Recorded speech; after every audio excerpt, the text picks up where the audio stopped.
My mother-in-law bought me a new coffee machine. I don't know why, as the one I have is still working fine, but whatever, I accepted it. Before leaving, she told me I needed to pay her $30. I asked why, and she said she planned on putting only $50 in the gift, but the cheapest coffee machine she could find was around $80, so I needed to put the $30 she added for the machine. That confused me, because if she planned on only putting a certain amount in the gift, that I, once again, didn't ask for, then why not give up the coffee machine idea and buy something that actually was $50? She said she didn't care about paying more if it made me happy. I said, well, you do care, otherwise you wouldn't ask me to pay the extra $30. She said it was just a matter of principle, and that if I had manners, I'd pay her. She then left. She later texted my husband that she was waiting on the $30 and would take back the coffee machine if I didn't. I told my husband to respond that she could come to take it back as I wasn't going to give her the $30. My husband is not okay with that because he got attached to the machine, whatever that means, and to just give her the $30. I told my husband if he wanted to keep the machine, then he should give his mom the money she wanted. He said I needed to do it because the gift was originally mine, even though I never asked for it. He said I was making this harder than it needed to be and was selfish not to pay the extra $30 for the coffee machine his mom got me, especially knowing that he likes it. I have a hard time seeing how I'm wrong, so I'm coming here because there might be a chance that I am in the wrong. Should I just give his mom the $30 like she asks and be done with it? Mother-in-law, here's something you don't need. I need you to pay for it. Opie, no thanks. Mother-in-law clasps pearls. The impertinence, have you no manners? Here, I brought you something you do not need, called it a gift, and then insisted you pay me for it, and you refuse? Opie's husband, pay for it, I want it. What kind of family did you marry into? This is such a red flag. I hope they don't have kids and she can nope right out of there. Don't pay her and tell her why. You didn't want a coffee machine. Your old one is fine, and why should you pay for a gift you didn't want? Tell your husband the same. This feels like she's setting a precedent. If you pay the mother-in-law, you'll likely get the same treatment again down the road. Go to a fancy restaurant with a $200 bill. Mother-in-law only wanted to pay $100. You'll have to pay the other $100. Good for you to stand up to her. Did she get the idea for the coffee machine from your husband? Is this another bowling ball named Homer kind of scenario? It seems a little too convenient that your husband loves a gift you never even wanted to receive from his mother. Husband asking you to pay the $30. I have no idea. Has he recently started smoking crack by any chance? Too weird. Not the idiot, but there may be more going on here. Keep digging. The husband wanted the damn thing. Mother-in-law buys OP a gift that's actually for the husband and then expects OP to pay. OP, pay the mother-in-law the $30 and ask her if she knows anyone who would want a coffee machine because you're selling one for a bargain price of $30. Sell it for $30 and get your money back. This is less about being petty and more about, do not force my hand and gang up on me, it isn't going to go how you expect it will. Agree. I would sell the machine on Facebook Marketplace for $30 just to assert dominance at this point. I'm most appalled by your husband's expectation you pay. His siding with her makes me wonder what the real dynamics are at play here. It's not about you, and it's not about a coffee machine. I divorced my first husband because I couldn't stand my mother-in-law, and he never defended me when she put me in these crazy situations. Now I love my new mother-in-law. She buys me weird presents sometimes, but at least never asks me to pay for my own gift. My husband is terminally ill, and yesterday we were told that he has several weeks to live. I've been my husband's primary carer since being diagnosed 8 months ago, and have been doing everything to support him, including sacrificing my work. A few months ago, we started to develop his will with the consultation of a lawyer in estate planning. My husband is leaving a large portion of his estate to his family, which I'm very supportive of. As such, his will outlines that his family receives all this money from his estate. The problem is that in Australia, the 401k he has is a primary part of his wealth and is by law left to the spouse, not the estate. That means that to pay for all these gifts, it would have to come out of either selling our home or using my inheritance money to settle the gifts. My husband is comfortable with the will and with me fulfilling his wishes by selling our home or using my inheritance as his partner to settle the gifts. Either way, the gifts will be paid and the will is absolutely valid. Tonight, an uncle of my partner turns up from another state. He starts explaining the above, stating that the family is at risk of not receiving the inheritance because the will only includes the estate, and emphasis here By law, the spouse is to receive the 401k, superannuation we call it here. The will specifies I receive anything left after the gifts. He asked me to sign a handwritten deed stating that I would fund his family's gifts using the 401k money or my own money. In other words, he's forcing my hand in paying them their gifts if his estate doesn't cover it. I took great offence to this and stated this is incredibly disrespectful and insulting, especially since my husband didn't ask for this, that he has very limited time and we're wasting it on political and legal issues, and most importantly, that you would question me as his husband in my ability to fulfill my dying husband's final wishes. I quickly broke into tears, left the room, and refused to speak to the uncle. Before I left, I said I would review the contract, but not before my lawyer reviewed it. My husband was very sad when I left the room and was mad at the uncle for doing this to me. I feel like this uncle is meddling in our affairs as husbands. He's trying to look out for his family, but in doing so, he has shown me the little trust he has in me as the man my husband picked all these years ago, married and am now losing. I've seen this uncle a few times a year over the duration of our relationship. Of course, I would fulfill my husband's wishes and my whole life is him. I'm shocked we would spend this time on the semantics of how money is distributed rather than being present with my beautiful man in his final moments. Am I the idiot for not signing this handwritten deed? Not the idiot at all. Is your husband willing for you to lose your home when he dies? Ask him to support the rest of your life or find someone else to nurse him. If he says he wants you to lose your home and your husband, book carers for him for a few days and take a well-deserved break. If he doesn't care about your life, you are wasting time caring for him now. One thing to check is whether his uncle puts undue pressure on him when he's vulnerable. Is there anyone else from his family that you could check in with? You can make this very easy for the uncle. He gets nothing. What a selfish son of an idiot. Your husband is the worst. His responsibility is to protect your financial future, not your family's. Making you give up your home or the 401k in which he made you the beneficiary is rude and disrespectful to you. You sacrificed for him, and he's repaying you by giving away your financial stability to his family, and he's adding extra work for you after you will be grieving his loss. Not the idiot, but your husband is.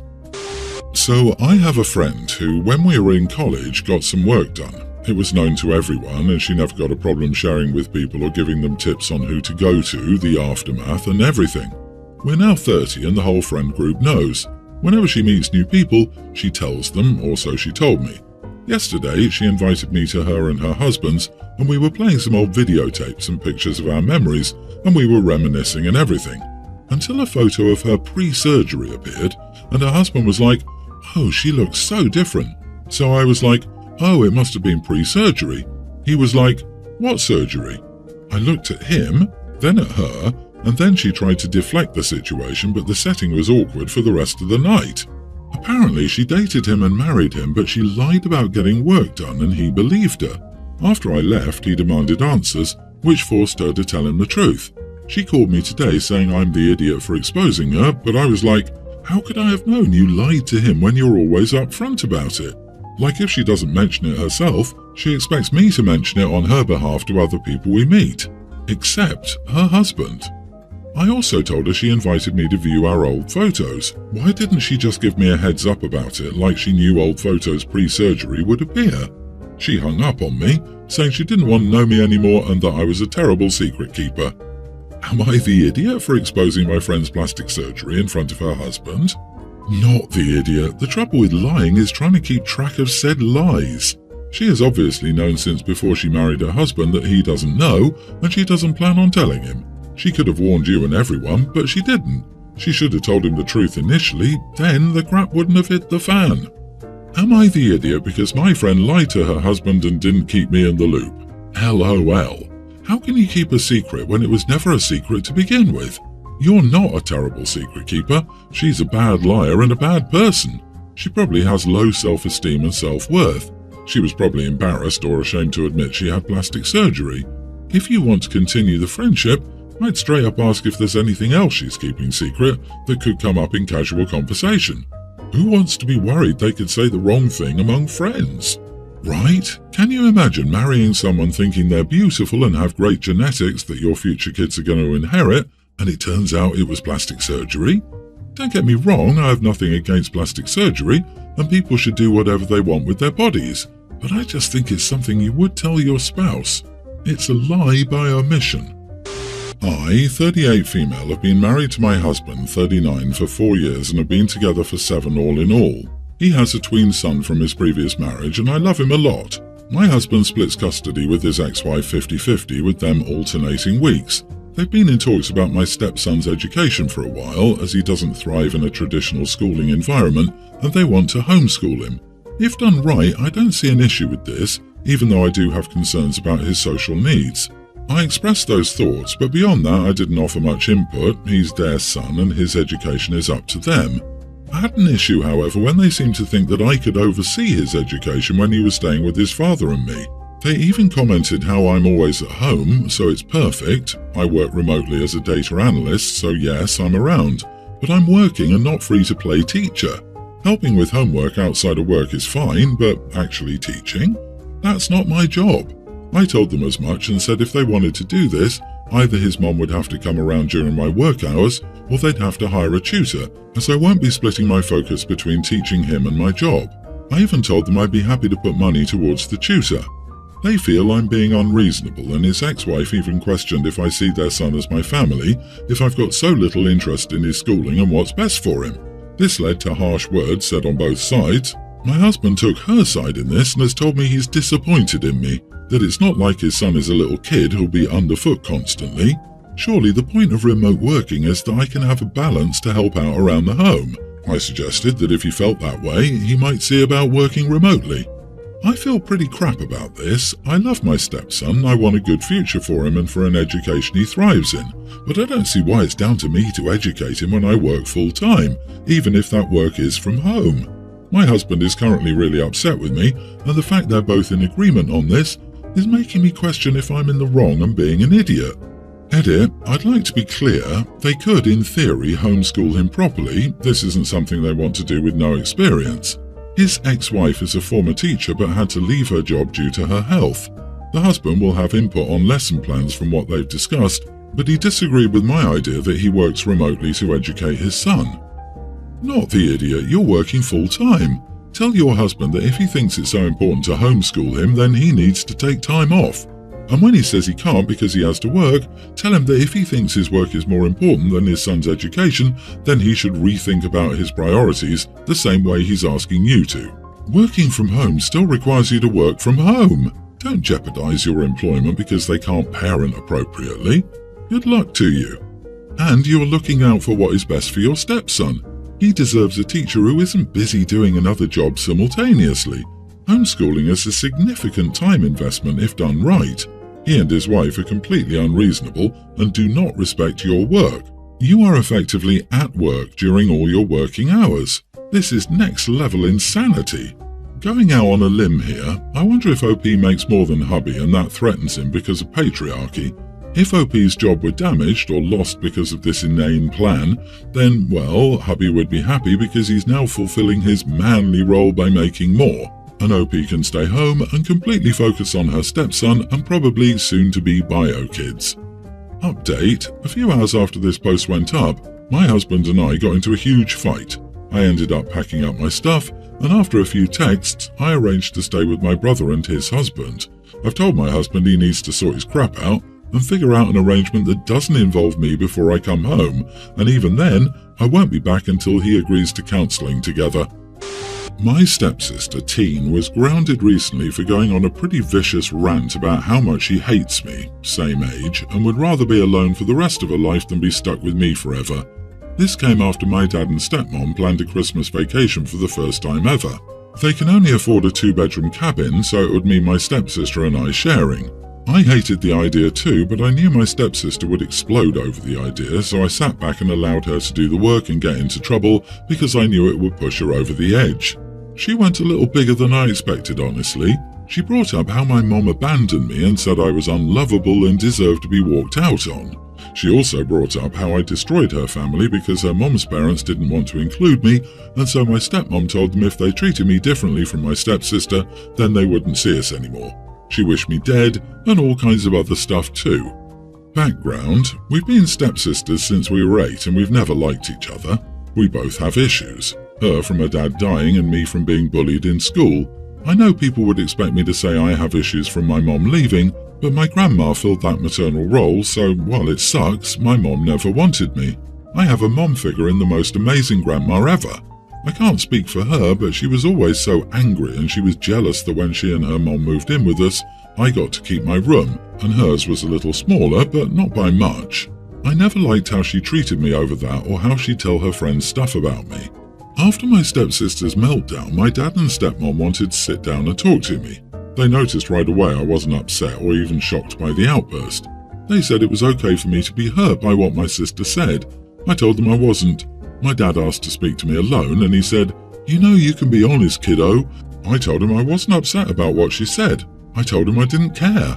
I said the dislike is entirely mutual, though I would never wish those things on her. He was like, "But you two have been sisters for half your lives now," and I was like, "We were never really sisters. We're more like enemies forced to live together." I said if I'd cared, it would hurt, but I didn't. My stepmom was upset because she listened to what I said. She felt like I shouldn't be so flippant about such a big deal. She also confessed that it hurt that I didn't care about her daughter and we didn't regard each other in any kind of familial way. She felt like even with that I should care because what my stepsister said hurt her and my dad. Am I the idiot? Not the idiot. Your dad and stepmom need this wake-up call. They have to start dealing with reality. Also, I know you don't care at all about your stepsister, nor should you, but her mom cutting her grandmother out of her life was a big mistake that added fuel to the fire. Yeah, it's surprising that your parents are clueless about their own daughter's relationship. They should have checked in on you guys to help mediate way before now. The parents caused the problems here. Both of your kids have suffered the consequences of their pretenses. Your stepsister lost her father and her home when she had to move in with you, and then her mother cut off her grandparents because they didn't have the same bond with you. That's a lot of trauma she's blaming you for when it's her mother and your enabler father that caused it. Agree. I love how your stepmom's response is to find a way to blame OP too after the horrible, insensitive things her own child said. It sounds like she's deflecting. You're right not to take it personally. It's not about you at all. There's no relationship between you. Your parents do not know what they're doing.